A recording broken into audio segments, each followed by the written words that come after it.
Shalom Bapak Ibu, saudara-saudara sekalian, selamat pagi untuk kita semua.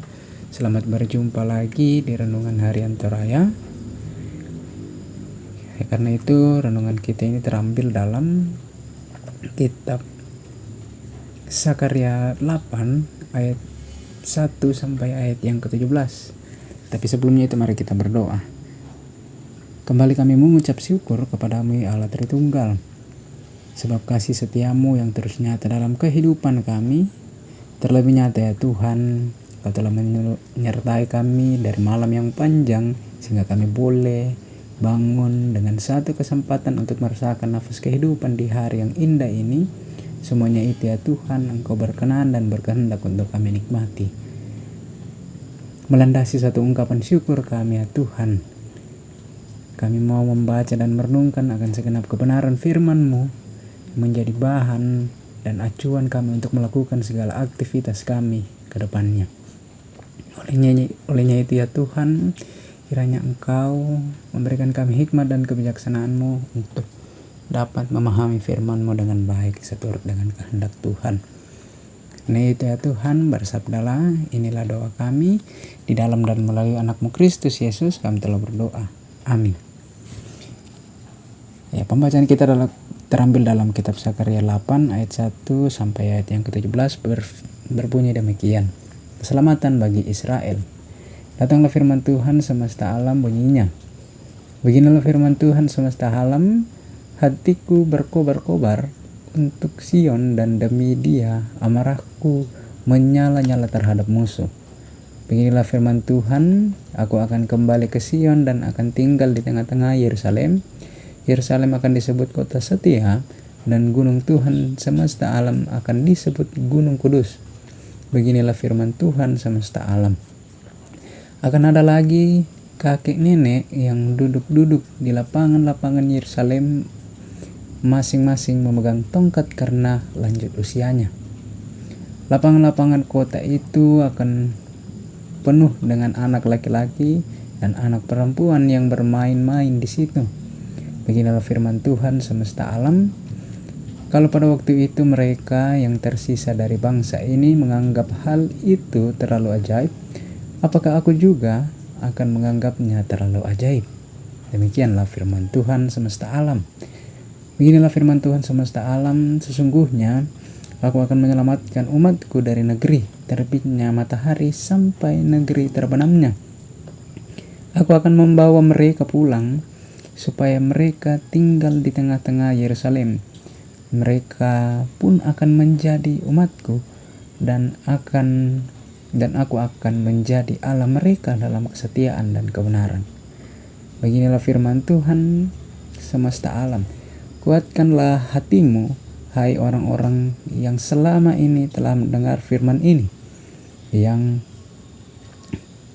disampaikan para nabi ketika dasar rumah Tuhan semesta alam diletakkan, agar bait suci itu didirikan. Sebab sebelum waktu itu tidak ada rezeki bagi manusia, juga tidak ada rezeki bagi hewan. Orang yang keluar masuk tidak akan tertentram karena ada musuh. Aku akan membuat semua manusia saling bermusuhan. Tetapi sekarang aku tidak lagi memperlakukan mereka yang tersisa dari bangsa ini seperti zaman dahulu. Demikianlah firman Tuhan semesta alam. Sebab aku akan menabur damai sejahtera. Pokok anggur akan memberi buahnya, tanah akan memberi hasilnya, dan langit akan memberi embunnya.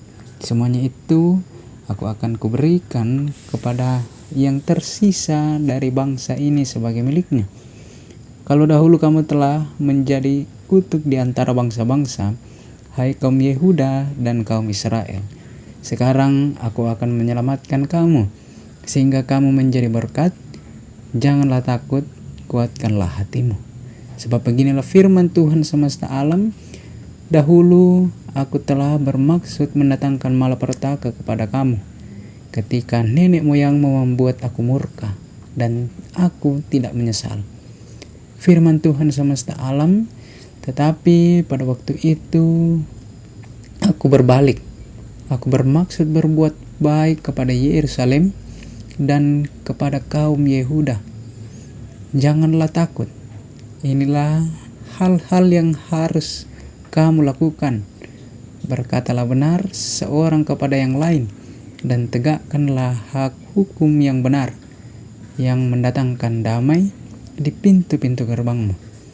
Janganlah merancang kejahatan dalam hatimu seorang terhadap yang lain, dan janganlah mencintai sumpah palsu, sebab semuanya itu kubenci. Demikianlah firman Tuhan. Amin. Bapak Ibu, itulah pembacaan kita dan yang akan kita renungkan bersama-sama. Karena itu saya ucapkan selamat pagi dan shalom. Mari kita memperhatikan bacaan kita yang terambil dalam kitab Zakaria 8 ayat 1 sampai ayat yang ke-17, yang menuntun kita dalam satu tema, yaitu harus kamu lakukan. Kedikualan bahasa Toraya inang lamu pogau. Bapak Ibu, saudara-saudara sekalian, dalam pembacaan kita memperlihatkan bahwa Tuhan senantiasa berkarya dalam kehidupan umatnya. Ketika bangsa Israel kembali ke Yerusalem, Bait Allah mulai dibangun namun tidak berlanjut. Nah, karena itu bangsa Israel mengalami kesulitan karena musuh, juga karena kondisi ekonomi. Hagai menyampaikan firman Tuhan dan dilanjutkan oleh Zakaria agar umat Tuhan membangun kembali Bait Allah yang menjadi tanda bahwa Tuhan memulihkan umatnya dengan cara yang ajaib. Dua kali hal ini memperlihatkan bahwa mau menegaskan bahwa kekuatan Tuhan atau kekuatan hati merupakan unsur yang sangat penting dalam kehidupan beriman. Tuhan menyelamatkan atau menyatakan keselamatan bagi umatnya, dan umatnya menikmati keselamatan itu dengan menunjukkan cara-cara hidup yang benar. Demikianlah kekuatan hati mesti diikuti dengan perbuatan yang berkenan bagi Tuhan, seperti yang tertulis, yang mengatakan bahwa inilah hal-hal yang harus kamu lakukan. Dengan kekuatan hati, maka ketaatan kepada perintah Tuhan dapat dilaksanakan, yaitu berkata benar seorang kepada yang lain dan menegakkan hukum yang benar, yang mendatangkan damai sejahtera di pintu-pintu gerbang. Itu juga merupakan atau dapat berdampak kepada orang lain, bahkan dialami secara menyeluruh, yang dikatakan tadi sebagai pintu gerbang. Ungkapan pintu gerbang menggambarkan suasana hati yang tulus dan ikhlas sebagai dasar untuk melakukan kehendak Tuhan. Dengan kekuatan hati, maka larangan Tuhan dapat juga dijauhi atau tidak dilakukan, yaitu jangan merancangkan kejahatan dalam hati seorang terhadap yang lain, dan jangan juga kita mencintai sumpah palsu, sebab semua itu Tuhan benci.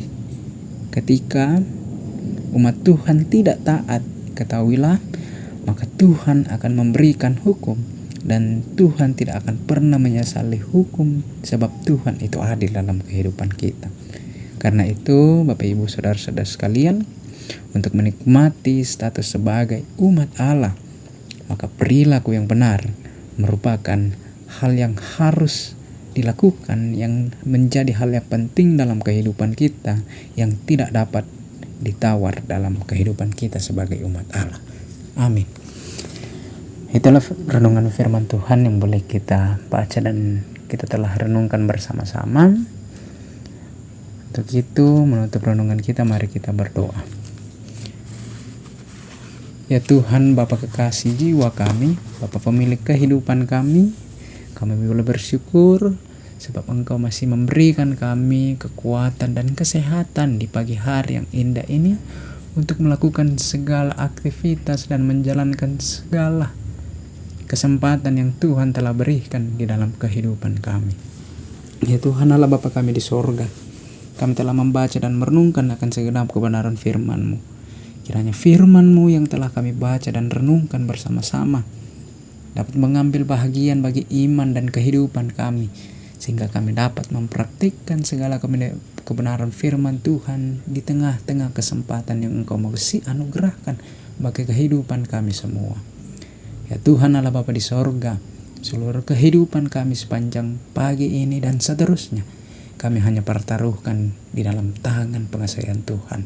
Melalui segala aktivitas, tugas, dan tanggung jawab kami, baik dalam rumah ataupun di dalam pekerjaan yang kami emban dalam kehidupan kami memohon Tuhan tetap menutup dengan kuat kuasa Roh Kudus-Mu, menjauhkan kami dari mara bahaya, godaan, dan maut sekalipun, dan di sanalah kami tetap memuji dan mempermuliakan nama Tuhan. Inilah doa kami ya Tuhan, ampunkanlah setiap salah dan dosa kami di dalam dan melalui anak-Mu Kristus Yesus, Sang Kepala Persekutuan kami telah berdoa. Amin. Ya, selamat pagi untuk kita semua. Salam sehat. Tuhan Yesus memberkati.